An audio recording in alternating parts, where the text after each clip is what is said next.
Угостителските објекти нема да работат после 23 часот, групирањата и натаму се забранети, а ќе се применува и мерката задолжително носење маска и на отворено. И додека бројките секојдневно растат, а болничките капацитети се исполнуваат, ги прашавме тетовци кое е нивното мислење за ситуацијата и воведените рестриктивни мерки. Повеќето од нив сметаат дека мерките се неопходни за да се спречи ширењето на вирусот. За новите мерки мислам дека се добри, пошто граѓаните не се послушни. Не ги, како да ви кажам, не ги почитува, да, мерките. А министерот Филипче рече дека ако повторно не се нормализира малку намали, односно бројката, дека се најавува и полициски час. Ако треба и тоа нека го прават. Ја мислам дека е добро. Мислите ли дека малку влие и на психичкото здравје? Влие. Например, кај мене влие, али ако треба, ако е за моје здравје добро, тоа е. Добро, најдобро си знаа институциите. Дали е најдобро или не е најдобро, они си знаат, ние треба да ги почитуваме и така. Ако не се намали бројката на ново заразени, Филипче рече дека најверојатно ќе има и полициски час. Мислите дека тоа е добро решение и како би влијаело на граѓаните повторно да ја има таа мера? Абе вака, например, кој би се применило тоа, ја мислим највише на народот, на психата удира. Лично по мене. Сега државата си знае што треба да прави. Ако мисла дека треба, ако не, али мислим дека највише на психата на народот удира. А друго треба сами да сме свесни ние дали треба да се групираме или не треба. Мислим дека тоа е тоа. Мислам дека поддржувам комплет сите мерки што се потребни за да се спречи ширење на. Ша сум за.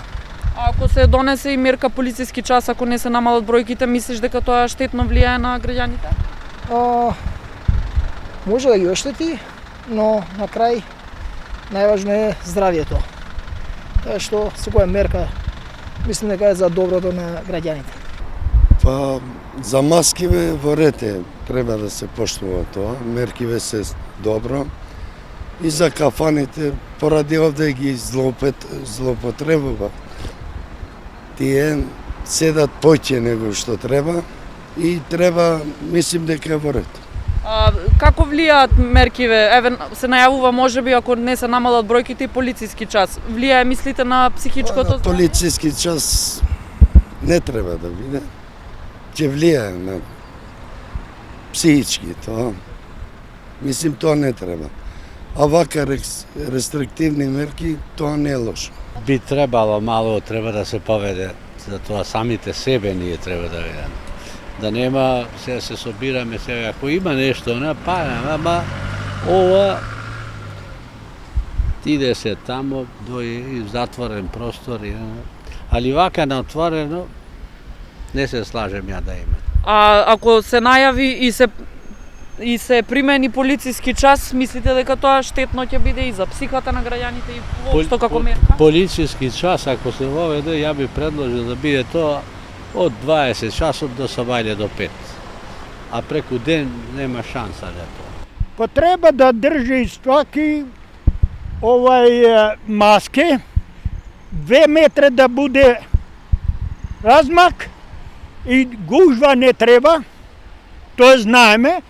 И второ, да куќи гости да не примате од више од 4, знаеш, и свадбе тоа е забранено. Бидејќи во земјава се регистрираат рекордни бројки на дневна основа, министерот Филипче најави дека ако новите мерки не вродат со плод, тогаш следен чекор ќе биде воведувањето на полициски час.